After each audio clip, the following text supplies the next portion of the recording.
Hey, young Molly. Hello, friends. My name is Danielle Frank. I'm the youth coordinator at Save California Salmon, as well as the Hoopa tribal member. And we're here today to talk about the importance of basket weaving and get a perspective from not only me as a basket weaver, a youth basket weaver, but from two of our guests who are renowned basket or who are dedicated in this area and hear from their perspective and something that they have to say. So I do have a short slide to share with everybody that we will be screen sharing in a moment. And I want to talk about my weaving journey, when I started, how I started, why it's so important to me, and who I learned from. So as soon as my screen is being shared, I've prepared a slideshow of a few pictures that I feel are really important to me and really speak to my basket weaving journey. I started weaving when I was about 12 years old. I went to a class taught by my auntie, Deborah Mcconnell, and she taught me how, well, first, before we even got into weaving, she taught me the importance of basket weaving. And some things that she taught me a ton, but some things that really stuck with me are, we weave for a reason. You know, we not only are our baskets beautiful, not only are they made of sacred materials, but they all have a use in some way to our people and to our culture. For example, we have our cooking baskets that we use at dance in order to make our sacred foods that have been made since time immemorial. We have they that are watertight, and we have baskets that we have our basket caps, which I'll be showing you a picture of mine momentarily. That I think the one that I wear is actually not mine, it's my family's, and it was my great great grandmother's once upon a time, and it's nearing, I believe it's nearing 100 years old itself. And just knowing that is, you know, that it's a relic of the past. It's a connection to my great great grandmother and her daughter and her daughter and me. And so, and that was one thing that my auntie always stressed to me. You know, we weave these baskets for a reason. You know, they have all these teachings of bear grass and willow roots and willow sticks, but they also have uh, they have a connection to whoever made them and whoever has worn that before. So every time I put on the cap that I wear, I'm connected to generations of my family through one piece of regalia, which is really important to me.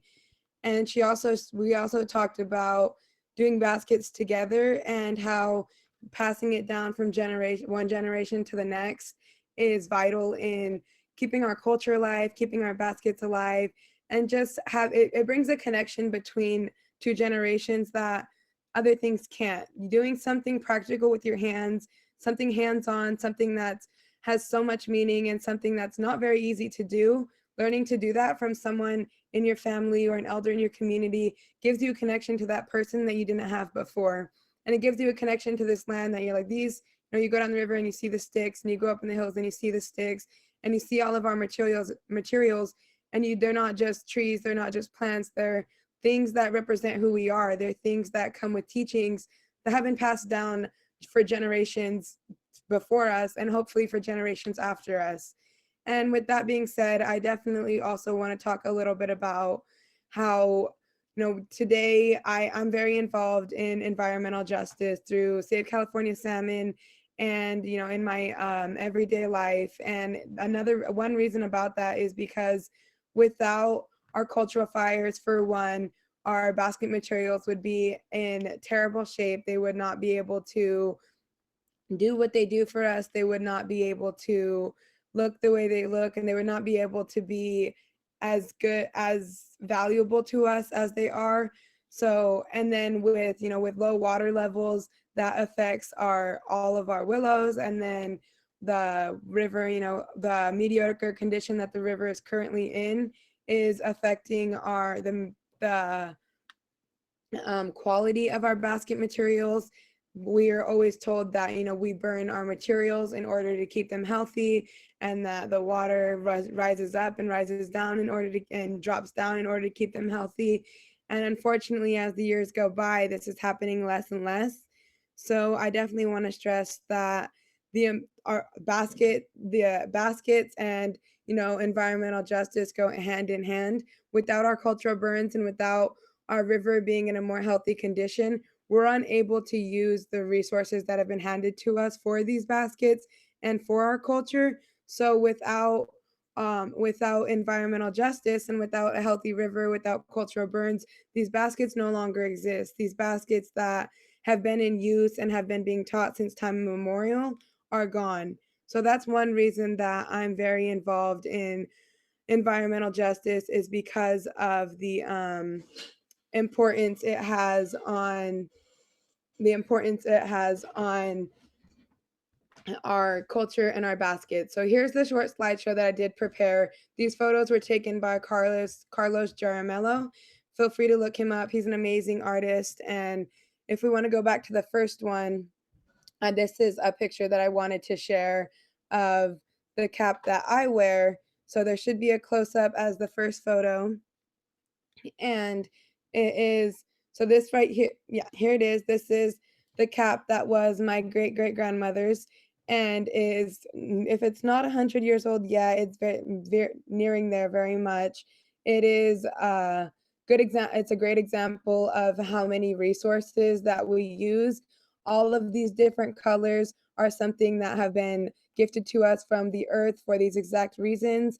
The woodpecker feathers on top, the fern, the willow root, the willow sticks, everything comes together to make something like this. And so, and I also, this is a piece of my family that's been passed down for generations, and hopefully will continue being passed down for my great grandchildren. And in the next photo is my Auntie Deborah Mcconnell, my first basket weaver, my first basket teacher. She taught me most things that I know about basketry, along with not only the importance, but the practical side of things, how to do this, what not to do, how to gather. And she taught me the importance of passing that on. And she hopes that we both hope that one day, I'm in her position giving classes to the youth on the importance of these baskets and how to maintain them, how to maintain the grounds that they're on, and everything that comes with that. I wanted to share this photo just because I give a lot of the credit to her, that I got interested in basket weaving in the first place. And I always want to give credit to my teachers for their knowledge, and because I'm so thankful that they're being the ones to pass this on now, so that one day my generation can. And then in the next photo, this is my great grandmother Mary Hall, and I wanted to show this because the it shows the different. Not only is it another elder in my family who I've had the honor of learning from, but it is an example of the different basketries that a woman can wear in our culture. So of course she has the cap on that actually belongs to my auntie, and was brought into our family. It was a purchase, not made from our family, but it does belong to her now. And then she has the hair wraps that are the same age as the cap that I wear. Her mother made them, and I just wanted to showcase, they have the different materials there too. And these are just some great examples of the baskets that we do use and how we use them in everyday life. These caps are worn in, some women wear them daily, some women wear them only during ceremony. I wore them as a dancer in my previous years, and now that I'm a woman and coming of age, I will wear my cap to the dances as a woman and help, work in the kitchen and be a part of the community. Although I'm no longer dancing, I will still wear my regalia and represent my family. And then the last slide is just credit to the photographer, because, like I said, I always like to give credit. And so there's my little presentation on the importance of basketry and my little story of how I got started doing basketry. I would like to pass it over to our next presenter. And thank you all for being here on behalf of the State of California Salmon. We appreciate everybody who shows up to our Facebook Lives and our Zooms and events. And of course, we always show appreciation to our presenters.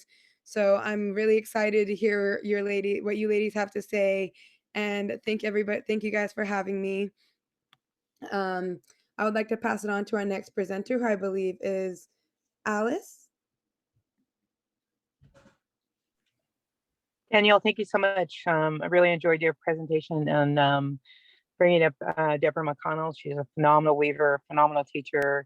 From your presentation, it sounds like she's spot on doing what she's supposed to be doing. So it was great to hear that you are definitely, you know, involving her and what she's taught you and how she teaches you and how you'll continue to teach people. So those are the kind of traditions that we're looking for. Those are the things that we teach our youth so that they can incorporate the same thing to other people.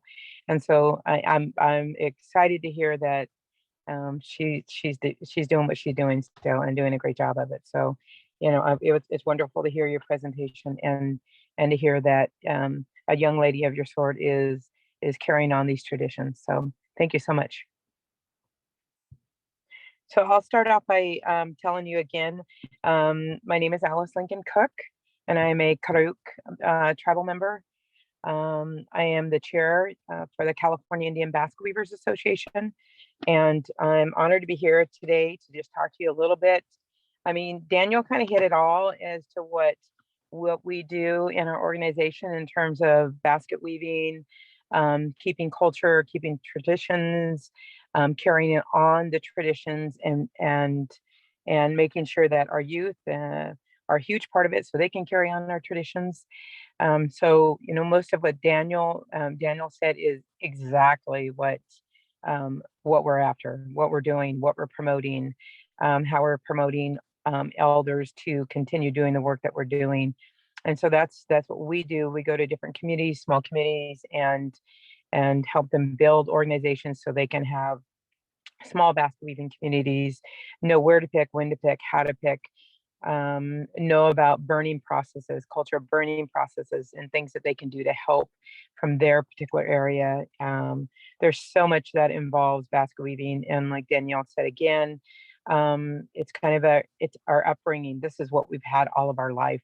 And so for us not to have some parts of things that belong and have been a part of our life is a struggle for us. So bringing back culture burns is really important, not only for our basket weaving, it's for our culture and for our food sovereignty. So there's so much involved with it.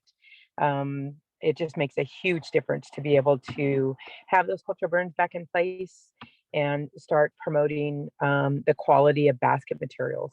So, again, Daniel almost took all my whole entire speech. So she's really good. So I'm really proud that she's carried on that way. So our baskets are alive. We treat our baskets as if they're alive. So they are vital to what we do. They're vital to our ceremonies. They're vital how we keep care of them. They're vital to be able to pick and process after a burn, an appropriate burn, not a devastating burn like we're having. So all those things plays a huge role in what we do and how we do it and how we culturally do things. So it is really, really important that we do have our burns and we have that process going. So Daniel, again, I think that Deborah Mcconnell has educated you and made things go in the right direction. I'm pretty ecstatic to hear your speech and what you said, because that's what we need. We need more youth like yourself carrying on these traditions, speaking out loud and talking about it, because it is vital. So unless anybody has any questions, mine is mostly about burning and basketry material and what the California Indian Basque Weavers Association brings to communities and how we value our traditions and our culture. And for me as the chair, my main goal is my basket weavers. So wherever I can go and help and protect my basket weavers from, any kind of pesticides or anything that comes up on their lands or anything like that, that's what I'm here, is to be a voice for my basket weavers throughout the state of California. So I'll end on that, Danielle, unless you guys have any questions. But again, you hit everything that I would have hit, and I'm pretty proud that you're affiliated with Deborah Mcconnell. So thank you so much.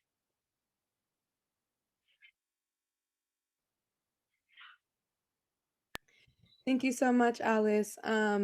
And then maybe, yeah, we can definitely get to questions at the end. I know that I definitely have one, I'd love for you to answer, but I do want to give our next presenter an option to share her story, share her perspective, and talk a little bit about what she came here to do. From what I'm hearing, she's got some really exciting projects in the mix. And I'm super excited to hear a little bit more about that. It's something that I haven't really got into, and so I'm really excited to hear about this and give her a space to share with us. Again, if anyone has any questions, feel free to drop them in the chat and we can answer them after all of us have presented. And then I will be asking a question or two to each presenter at the end if we do have the time, as well as giving a few SCS updates. So let's go ahead and welcome our next presenter. And thank you guys. Thank you, Alice. Miha, my name is Weshoyot Alvitre. I'm a comic book artist and illustrator, and I just want to really thank both of you for asking me to present today. It was really lovely seeing your presentation and to see what healthy relationships with baskets and basket weavers and intergenerational basket weavers really mean. And I'm really grateful too to Alice and her work with SIBA. It's been a tremendous organization over the years and helping revitalize basket knowledge with plant relationships and just harboring a safe space, I think, for people to not feel intimidated if they don't know or if they weren't passed on that knowledge of basket weaving. So my tribe is from Southern California, and we are the Tongva, also known sometimes as the Gabrielino tribe, and we reside in the LA Basin. And my relationship with basketry and basketry materials is a little bit different than the last two presenters. I was raised at a young age with my dad showing an interest in basket weaving, yet we don't really have tribal lands or tribal gathering areas to find our supplies, which are Juncus textilis oftentimes, and then sumac. So our relationship has been really strained for many of our community members to even be able to begin to weave baskets due to the lack of materials. So my sort of introduction with getting into basketry was being raised with my father and him sharing what knowledge that he had, but I never actually had the supplies to try to weave baskets. My aunt, Cindy Alvitre, has been very active in learning some Kauai basketry through a very good friend of hers that runs Sherman Museum, Lorraine Sisquak, who's Kauai and I think Mescalero Apache. And over the years, they've put together Mother Earth Plan workshops in inviting people from various tribes in Southern California to join together and learn about different plants, plant usage, plant relationships, and harvesting knowledge and all of those things. And so I was raised with it sort of in the background, but I didn't actually get to engage in doing anything with my hands really until the last few years. I had done some work with SIBA in helping them redesign a logo. And then through them and through some of the comic book work that I do, I met a writer, Lowry, and he proposed to do a comic book project to sort of raise awareness and celebrate baskets through comic book medium format. So I'm going to share my screen.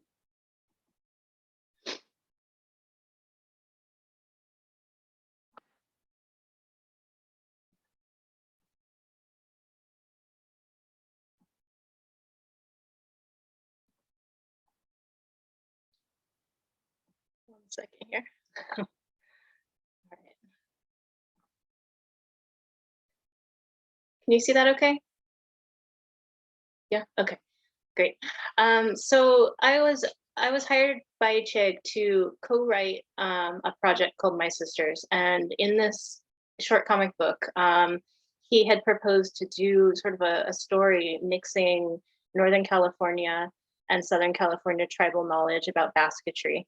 And Chig Lowry is Yurok Maidu and Achimawi, and I'm Tongva and actually Scottish. So we kind of came at it from very different viewpoints. In this series of images, you can see sort of my beginning pencil stages and the finished illustration work here in the center. And then on the far right, there's actually a photograph of a basket that I believe his grandmother had begun to weave and she never was able to finish it. So it's an unfinished basket cap. And we use that photo as a reference for this artwork. And we sort of added additional hands to represent the new generation's learning this, and in hopes of, finishing the unfinished or carrying on where maybe other people had left off unintentionally. So in beginning this project with Chig, he really enlightened me into a lot of the materials that Northern California natives use for their baskets. I don't have a familiarity with a lot of the materials such as bear grass and maidenhair fern. And so he really was open in sharing some stories of him harvesting for his aunts when he was younger. He shared photos of the beautiful fields that you have up there where they grow and they harvest. And it was just so beautiful to see these open spaces, not only where these plants are able to grow on their own without freeways and sidewalks and asphalt and all these things, actual tribal lands where they're growing in a healthy environment, but also the relationships that the tribal members have in going and harvesting them at various times during the year and taking care of them when they're not harvesting them. He also shared some stories about the maidenhair ferns that you use. And we talked extensively about process. I was very unfamiliar at the beginning of this project on how Northern California baskets were made with the materials. And he walked me through a lot of the different ways that they're used. And one commonality is that we all need to have plants that are grown in ecologically healthy ways. So healthy waterways for the plants to grow, so there's no pollutants in the plants, because in both of our cultures, from Northern California to Southern California, we split our materials in our mouth. We hold them in our mouth, and it gets into our saliva. So there's this relationship that we're physically putting these materials into our bodies and then manipulating them too. With our Southern California materials, Juncus textilis is split very much like the maidenhair fern is up north. We start at the top and we hold a piece in our mouth and it's split into thirds straight down. But we also talked about, like, if the waterways aren't healthy there, if they have lead or pollutants in them, that's going to go into the plant, which in turn is going to go into our bodies and make us sick. So that was an important conversation to have, I think, and it just showed some of the differences. I really do wish we had more gathering spaces here in Southern California that we didn't have to worry about those things, but it was also really beautiful to see these spaces that are being protected up in Northern California for basket weavers. In this project, he also provided photo reference of many, many baskets that were made by his family. And so I think every basket that you see represented within the book is drawn from photo reference. They're actually existing baskets that were woven by community members. This was a picture from the comic book in its beginning stages, and then one of the photo references that was used. I really did try my best to make sure that the regalia was accurate and the basketry patterns were accurate for the tribal representation. I didn't want to get that wrong because each tribal group has such unique designs. And as I learn more, you can sometimes even trace a basket back to its affiliated village or its people based on the basketry designs. And those designs also tell a story, which is kind of unique to each individual weaver. So this project really made me think about my relationship with basketry materials and the lack of access that I've had over the years, and how it's really kept me away from even pursuing basket making at all. I've always, been interested in it. And when I was young, I used to go down to the sand dunes at the beach, and I would pick the seagrass that sort of, I guess it's dune grass, it grows on the beach. And I remember, I think when I was about 5 or 8 years old, I had made a little coiled basket and I gave it away to my parents' neighbor. They were moving out of state or something, and they were having a going away party. So I gifted it to them. And that was sort of like a long lost memory until I picked up this project and I really thought about like materials and what I had done in the past. So I had never actually worked with Juncus, which is our traditional basket material, but I had sort of utilized other things, in the past, just sort of unintentionally, like it felt comfortable in the hand. And so I kind of worked with it. But this photo just is a page from the comic book, and it's kind of comparing the landscape here in Los Angeles and how we really don't have any places with our traditional plant materials due to construction, due to urbanization, due to pollution. And also due to the fact that our tribe is not federally recognized, we don't have any reservation lands, and we don't even have any lands really to gather or practice ceremony on that are protected spaces just for our community members. The photograph on the right was taken from Barbara Small ethnobotany blog, and it shows a Juncus patch, I believe near Kauai Res. And I just wanted to juxtaposition that with one of the pages from the comic where it's sort of me imagining what it would be like if the land had kind of returned back to its state, if it wasn't all built up in cityscape, and what a healthy basketry material sort of land looks like. Our basketry material primarily is Juncus textilis, which is Soar Komeme. So Soar is Juncus textilis, Komeme is basket in Tongva, or coiled basket. And the Juncus is also used primarily in Southern California through mission baskets, which is baskets that they sort of attribute to tribes when they can't actually narrow it down to tribal affiliation. They sort of lump everything together as mission basket. The Kauai also use Juncus textilis as well as the Luisenyo.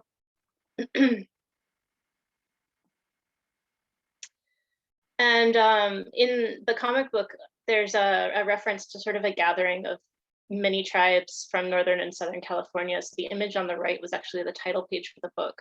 And we tried to incorporate not only the regalia from Northern and Southern California, but also a broad age group of basket weavers to show that it really and truly is intergenerational, from the young kids now that are relearning this process to their elders who maybe learned some of it or perhaps are experts in that, and them seeing just the changes in climate and the way that climate affects the basketry materials, as well as you know, what's been lost over the years, but also what's been gained.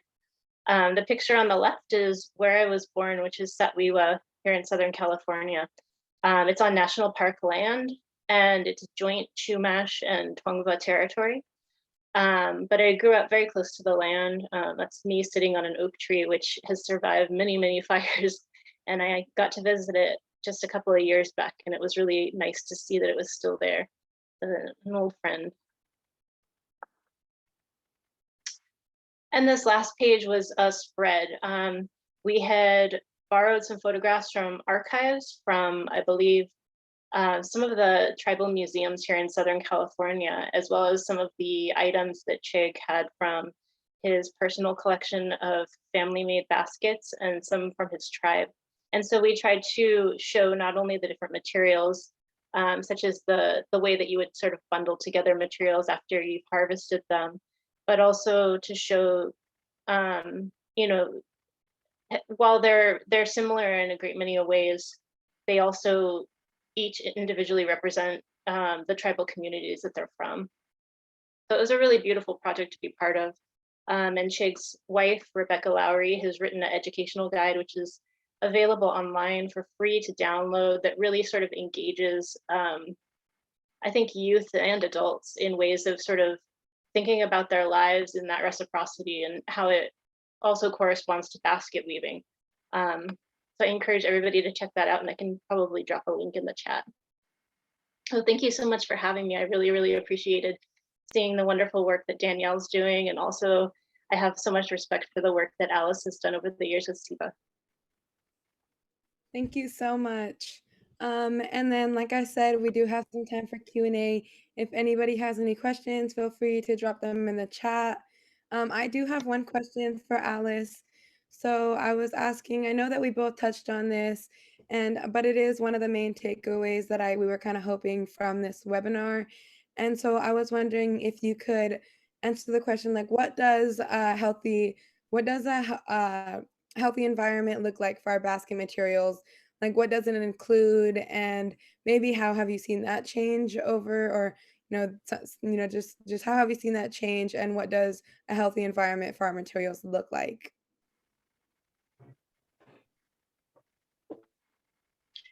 Okay, so I'm in a different space now. So I keep changing around. My mom's cooking fry bread, so I'm helping her. So anyway,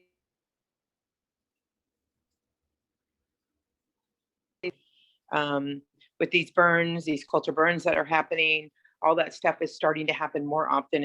And what I'm doing as part of SIBA is these culture burns and everything's been going on for a while. But what I'm pushing for is Basque weavers sitting at these tables with all these fire programs so that we are getting what we need in our communities, because these fires are going on, but we really need to sit at the table and let them know this is coming back from way back when we used to burn on our property in very small amounts, but we were able to burn on our property, and the quality of materials. We have phenomenal weavers out there now, but our baskets don't look the same as the baskets from 40 years ago, 50 years ago, 60 years. And that's not because we don't have amazing, phenomenal Basque weavers. It's because we don't have the materials like we used to have. And the burned temperatures. We have devastating burns. We have cuts that happen on this side of the road. And we're like scavengers right now trying to pick and choose what we can do because that's what we have to do. And it's not right. So, in moving forward and going to all these cultural events and things that go on, that is my thing. Sitting there, promoting my Basque weavers, telling them what we need, what our needs are, and what they can do to help bring that back. So I see progress. I don't see tons, but I'm still pushing myself in every meeting that I can to, and some of them have been very uncomfortable meetings that there is nothing in reference to Basque weaving, but I bring that up, and I hope with that direction, I can keep pushing and having our Basque weavers keep pushing and doing what we need to do to get those materials back on our lands. And, let us manage our land again. Let us do what we've been doing for years. And that's the entire goal. I mean, it's everything. It goes down to our, like you mentioned, our salmon, it goes to our foods, it goes to our acorns, so the smoke helps our, our willows. So there's so much involved with that. So hopefully that kind of answered your question. Thank you so much. And then I did have a question for you. Would you say your name for me one more time? I just don't want to butcher it. Oh, no worries. It's Weshoyot. Weshoyot. So I was wondering if you could talk a little bit about what your guys' plan is with the comic, if that's available. For some reason, I can't hear any of you guys. Huh. Can you hear us now? Maybe it's me. I can hear you. Okay. You could talk about maybe what the plan is with the comic.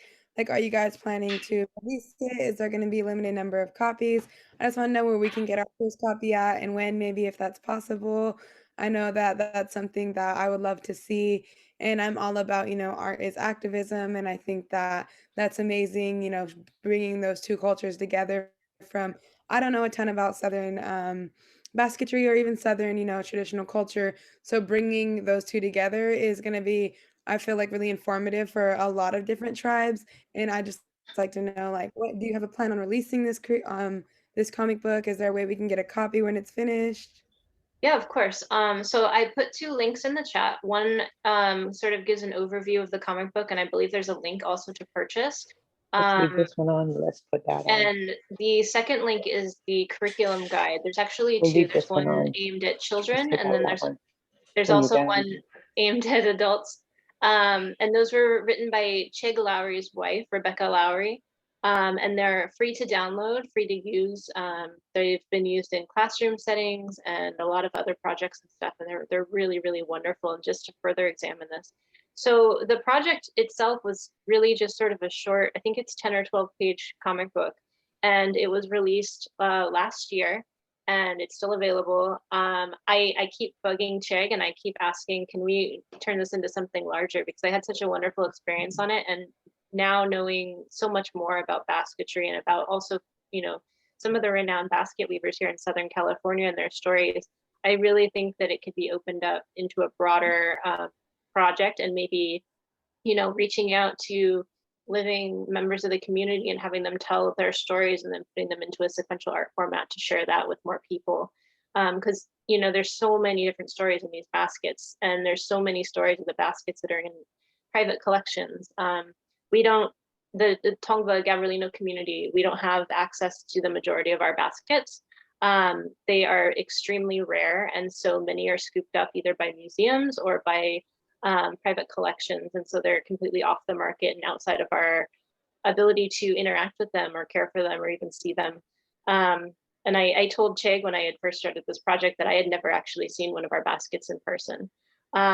So there is that kind of sad side to it, but you know, I really hope that this project helps to enlighten more people onto this current state of basket revitalization here in California, because it really has grown tremendously over the years, from when SIVA first started and all the work that they've done and put into, you know, basket revitalization in various tribal communities, up to NAGPRA and also museum collections realizing what they have and realizing that they need to go back with their communities because they're living ancestors. Yeah, so I really hope that this project continues on. And I encourage you guys to check out the links in the chat. Awesome. And then I have one question that both of you can feel free to answer. One, I was wondering if either both or one of you could touch on what you think the importance of the youth learning basketry is, and how maybe how they can benefit from learning how to gather and weave and make our baskets. Because I see, you know, in my generation, there is not a lot of weavers, unfortunately, and there's not a lot willing to learn. So I'm hoping that maybe we can show like what, you know, why it would be important to get into basketry, like and you know, I know that there are some classes coming in the future. We will definitely be sharing anything that we see to for the community to be involved in. But I was wondering, yeah, if you could just touch on the importance of youth getting involved in basketry and gathering, and, you know, turning basketry into, you know, art like you did, and just what they can take away from that. Yeah, I'll touch on it briefly. I think that it's really important for the youth to take this up, because not only does it teach them something that sort of connects them to not only their ancestors, but their community as a whole, it also allows them to slow themselves down a little bit. There's a lot of like health benefits to doing work like this with your hands, not only in learning the plant relationships and learning when to harvest and taking the care and taking the time out to do that properly, but when you finally do harvest your materials and you're sitting with them, you know, it has its health benefits. It slows down blood pressure. It keeps your mind active and your hands active. You're doing something and you're creating something. You're also learning from your mistakes, and it's a very humbling experience. Over the last 6 months, I was able to obtain some junkus, and I started my very first basketry start. And I love it. Like as soon as I can get my hands on some more materials, I really want to pursue it more. But I've learned so much, and like I've also learned how much I don't know and how little I know in regards to this. But it's such a nice thing, you know. And when you need to, you can set it down and you can come back to it, and it's always going to be there. But you need to like engage with it and have that relationship with it, you know. So I just, it's such a beautiful thing when you're doing it. It's a really nice headspace to be in. And I think with all the tech and all of the chaos around the world, I think we need these sorts of things to keep ourselves centered and balanced. And we also need those relationships with our plants to continue and make sure that global warming doesn't take over everything. We need to care for our planet and care for our plants and our waterways and everything else. Because without those things, we're not going to exist, and our basketry materials aren't going to exist. Thank you so much. And then Alice, maybe if you wanted to give your perspective on why it's so important for youth to get involved. I know you definitely. For some reason, I can barely hear, so I apologize if I interrupt or anything. I can just barely hear you guys without putting my ear to the speaker. Hopefully you can hear me fine. Okay, perfect. So I think vital that the youth are vital to us. I mean, you are a proven example of what we're after when we teach our youth, and we incorporate everything that we can into our youth, and then we expect our youth to build up and start building programs just like you are, speaking out when you're very young. And youth need to see youth do that in order for it to become successful. We can say it as adults over and over again, but you know, 1 out of 5 of as youth are going to get it, and And so we have to keep pushing to all the youth to keep doing this over and over. It is part of our culture, and it is something that we've lost, been taken from us. And so it's really hard for some of the families to come back and to get that over again. So we are working really hard at SEBA to promote the Stronger Youth program, especially this year. We're really pushing for it. I've been wanting to do that for years, and that's my goal is the youth this year to involve them quite a bit more than what we do. But yeah, I think they're vital to our organization. They're our starters. And while I totally agree with everybody when we say that, we need to be at a certain place when we leave. As you well know, Danielle, we have to be at this good place when we leave. But there's something about sitting with a bunch of weavers that is no feeling that you can't explain what that feeling does to you. There is nothing better than gathering and laughing and having a great time when you're out gathering with these weavers.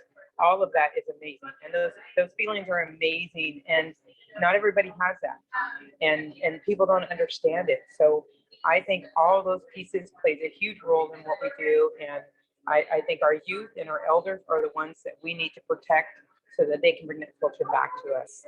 And so those are my vital points, in terms of youth, because I think they're extremely important. I really do. So we're pushing again with youth to make our program for SEBA a lot stronger. All right, thank you, ladies. And I can share my perspective on this question as well. As a youth, I can speak to the same, I get that same feeling when I'm weaving. I feel like, especially growing up on the Hoop Indian Reservation where I did, life can get a little rough sometimes. But sitting with a group of women in your family, or just a women's weavers group, or even by yourself, something about sitting there weaving a basket, especially I like to sit down at the creek or the river and watching your hands work, and understanding the materials you're using have a purpose, and making something from almost, making something from nothing. You start with nothing and you gather your materials and you produce this beautiful, like, useful basket that has a meaning to your people and yourself. It gives you a sense of importance as well. I feel like that can be a little bit lost in today's world. Everyone's worried about their social media at my age, and about all these other things. And modern life we have to worry about college, and we have to worry about scholarships, and we have to worry about all these things. But sometimes it's good to take a step back from that and remember, like this, there's I mean, you have a lot of responsibilities, and there are things in this modern day world that we do have to worry about. But something else we need to worry about is taking care of ourselves, and taking care of these materials, and taking care of our people. And so having that physical connection with the land by producing that basket, having something that you created in your hand, and knowing that it could be passed down to your great great grandchildren, gives you a sense of accomplishment that not a lot of things today can. Um, and I think that I really would encourage all youth to get involved in not only basketry, but in their culture in general. It's something that's always grounded me and helped me through some of the really rough things that this life has to offer. I've never questioned who I am or where I'm from, because everybody tells me, who I am, where I'm from, and I'm thankful for that. They give us space to find ourselves, but they also remind us where we come from, and sometimes that helps. Um, and so I definitely want to stress that, the the importance of not only basketry, but art in general, like Weshoyot Weshoyot creates art using, pencils and pen and and paper. And I'm so excited to see her comic book. That's something that, those pictures, they say a picture speaks 1,000 words, and you got 10 pictures in there. So, it's a story all in itself. I really encourage all youth in our communities to involve themselves in basketry and art, in something that helps you find meaning. Um, and then, if anyone has any other questions, feel free to drop them in a chat. I do want to talk about, before we get off, just a little bit about what we have coming up at SCS. We're hoping for this. We do have a lot of events planned for this summer, and we're hoping to see all of our communities out there. I know that we have some raft days planned, a river cleanup, and we do have, if you want to check our social medias, they are in the chat. We just plugged them in. Our Instagram always has all of our information on it. As of right now, we did just upload our information for our future raft days. I believe there's a registration and everything, so feel free to join us there. We'd love to have all of you, and we are hoping, we will be talking about the importance of our environment, and we'll be doing some cleaning up of our river and our communities, as well as talking about why it's so important to have clean water, why it's so important for the youth, and why it's so important for the youth to be engaged in activism and in bettering our communities. And because if we don't do it, then our kids are going to have to do it. And I mean, if they don't do it, then it's probably not going to happen, which is really unfortunate. So we're kind of in that, then, this is a time frame. Things are getting pretty bad pretty quick. So we've got, a generation, maybe two, to kind of turn things around and make our homelands what they're a little bit better, make them closer to what they're supposed to be. So we have raft days, we have a river cleanup. We'll definitely have some more of our TEK series coming out. Feel free to join us there. And like I said, all of our information is on our Facebook, Instagram, Twitter. I personally prefer Instagram. We have a lot of infographics on there that are like you can do, scroll down the timeline, find things that are coming up in the future. And then Alice did just drop in the chat that there's a SIBA gathering at Bear River, June 24th to 26th. So join them for there if you can. And just, get involved in your community and in your culture in any way that's possible. I want to thank everybody personally and on behalf of SCS for being here and joining us today. I believe this will be on our YouTube in the future. I know that we've got some more things to upload first. And yeah, if we have any extra questions, maybe drop them in the chat now, as we do have a few minutes left. Maybe even comments. If either of you ladies want to say anything else, give a thanks, feel free. We do have a good question in the Q&A here for everyone, and I think it's also a good way to end out our meeting here today. But Christine is asking, how can we help advocate to replanting and protecting existing materials? I can share my perspective really quick. I know that we have like cultural fire meetings in Hoop in my community, and that's something that's very needed. We need community support in order for our cultural fires. We can learn how to gather in a respectful manner. There's a way that instead of cutting the bare grass in the middle, you pull it from the root in order so it replenishes the next year in a healthy way. Just educating yourself on like how to be respectful to the plants that you're gathering, as well as like supporting the environmental justice movements that we have going on in our communities, from keeping our river healthy to supporting our cultural fire, anything like that. I feel like that is promoting a healthy environment for our basket materials, as well as advocating for them to be a part of our future.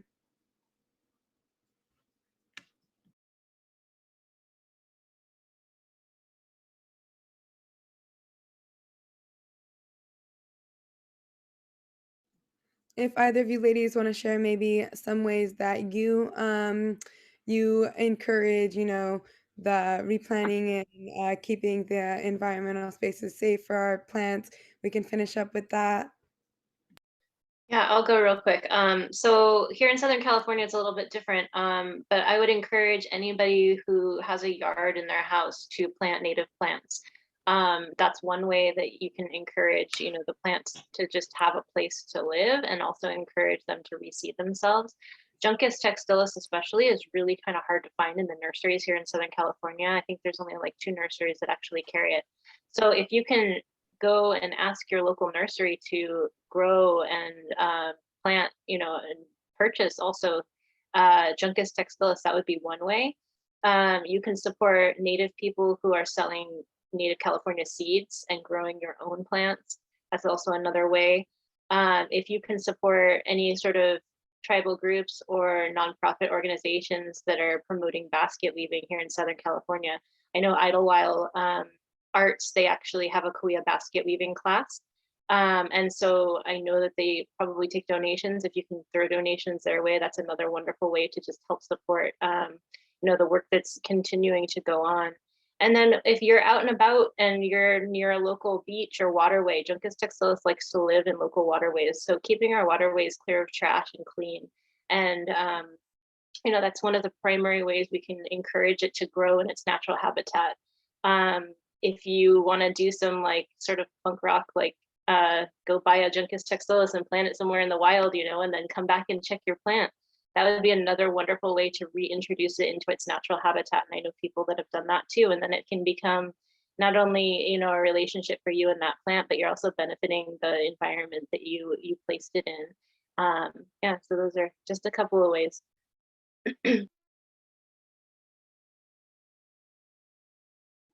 And I do just want to say everyone's getting a lot of love in the chat, so thank you all for being here. Alice, did you have something else you wanted to say?